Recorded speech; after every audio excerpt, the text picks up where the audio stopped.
শীতের দিনে আমার একবার না একবার খিচুড়ি রান্না করা হয়েই থাকে। হ্যালো ভিউয়ার্স, আসসালামু আলাইকুম। আপনারা কে কীরকম খিচুড়ি খেতে পছন্দ করেন অবশ্যই একটু জানাবেন। আমাদের সবার কিন্তু খিচুড়িটা অনেক পছন্দের এবং নরম নরম যদি খিচুড়িটা হয় তাহলে তো কথাই নেই। বাচ্চা থেকে বড়রা সবাই অনেক পছন্দ করি। তো সকালবেলা ঘুম থেকে উঠেই তো মুরগির মাংস রান্না করলাম আজকে ছোট্ট দেশি আলু দিয়ে। আর এই দিক দিয়ে আপনাদের ভাই খাওয়া দাওয়া করার পর চলে গেল। আর আমার মেয়েকে আজকে স্কুলের দ্বিতীয় দিন আর কি স্কুলে নিয়ে যাচ্ছি। ও তো ঘুম থেকে উঠতেই চাচ্ছিল না, তো চুপচাপ চোখ বন্ধ করে শুয়েছিল। আমি ডাকতেছিলাম, ও কিছুতেই শুনতেছিল না। মনে হচ্ছে আজকে সেই স্কুলে যাবে না এরকম একটা ভাব নিয়ে ছিল। তো যাই হোক, এরকম বয়সে এরকমটা হবেই, তাই না? আমরাও হয়তো বা এরকমটা করেছিলাম। আর যেহেতু শীতের দিন এত সকালবেলা কিন্তু ঘুম থেকে বাচ্চারা উঠতেই চায় না, বড়দেরই উঠতে ইচ্ছে করে না। আর তো বাচ্চারা তার উপর এত সকালবেলা এত কুয়াশা পড়েছিল। আর এই কুয়াশার মধ্যে বাচ্চাকে নিয়ে স্কুলে যাওয়া কিন্তু অনেকটাই প্যারার।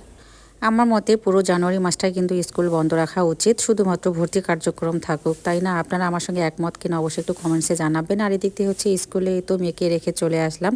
আসার পরে আবার এই দিক দিয়ে লাউ শাক, আলু, বেগুন সব কিছু কেটে বেছে অনেক সুন্দর করে হালিমাসি রেডি করে রেখে দিয়েছিল। আমি শুধু বসে তো ঝটপট রান্না করলাম। আর গরম গরম লাউ শাক দিয়ে আজকে সকালবেলার ভাত খেয়ে নিলাম। আর এদিক দিয়ে তো চাচাকে আলু আনতে দিয়েছিলাম। তো দেশি আলু আনতে বলেছিলাম, তো এনেছে উনি এই নতুন আলুগুলো। তো যাই হোক, এগুলো খেতে ভালোই লাগে মাছের সঙ্গে বা গরুর মাংসের সঙ্গে। আর কিছু কারিয়া দিলাম আর কি কেটে আনার জন্য গরুর খাবার আর কি। আর এখন আমার ছেলে তো সন্ধ্যার দিকে নাস্তা করবে। তো আমি একটু শুয়েছিলাম আর কি, একটু ঠান্ডা লাগতেছিল। তো বলতেছে আম্মু একটু নুডলস রান্না করে দাও। তো আমি বললাম যে বাবা, আমার অনেক খারাপ লাগতেছে, একটু জ্বর জ্বর মনে হচ্ছিল।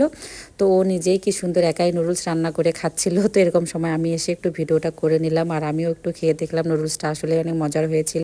আসলে মজার হোক বা না হোক, ও যে রান্না করেছে এটাই আমার কাছে অনেক ভালো লাগলো। আর এদিক দিয়ে রাতের জন্য আমি একটু ডিম আলু ভর্তা করতে চেয়েছিলাম। তো আমার ছেলে বলতেছে আম্মু তুমি ডিম ভেজে দিয়ে একটু আলুর ডাল করো, তাই ভালো। তো আমি তো ডিম ভেজে দিয়ে আলুর ডালটা করে নিলাম। তো ভিডিওটা এখানেই শেষ করব। সবাই ভালো থাকবেন। আল্লাহ হাফেজ, শুভরাত্রি।